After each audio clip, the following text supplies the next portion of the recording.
এই যে এই লোটনের বেবির পাঁজাটা আজকে মাপবো।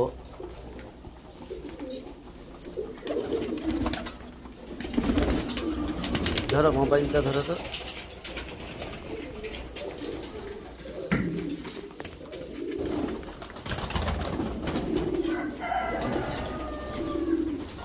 এখন একটু একটু কাঁচা আছে, মাপিনি, একবার মেপে দেখি কতটা বড় হয়। সবাই তো 6 ইঞ্চি 6 ইঞ্চি বলে।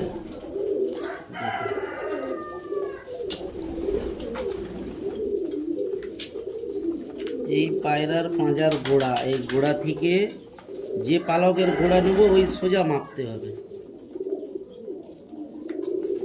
এটা 5 ইঞ্চি,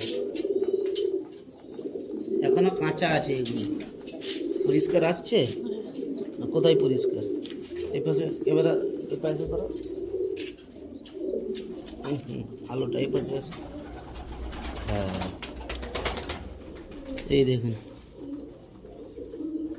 এই কাঁচা আছে। এই গোড়া 5 ইঞ্চিকে একটু কম, 100 তো কম, মানে 4 mm।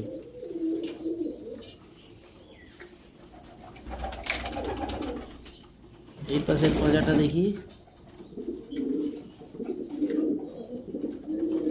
এই পাশে পাক্কা 5 ইঞ্চি আছে। এই দেখেন, এই একদম গোড়াতে নিলাম, এই 5 ইঞ্চি, একদম রাইট 5 ইঞ্চি। গোড়াটা সামনে মোবাইলে এইখানে দেখো।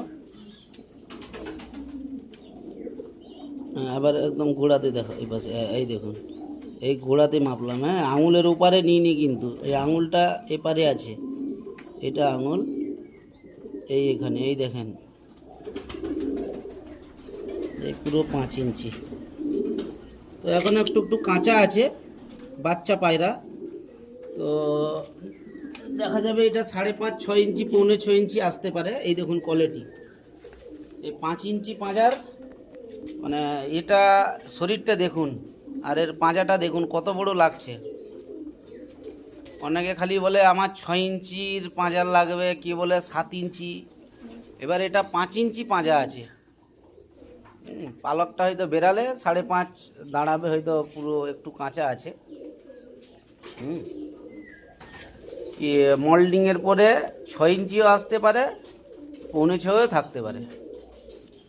ঠিক আছে, এই যে 5.5 ইঞ্চি 6 ইঞ্চি এইসব বলে না, এই দেখুন এটা বর্তমান এখন 5 ইঞ্চি মাপের আছে। এই বাচ্চাটা দেখুন, আজকে কল এসে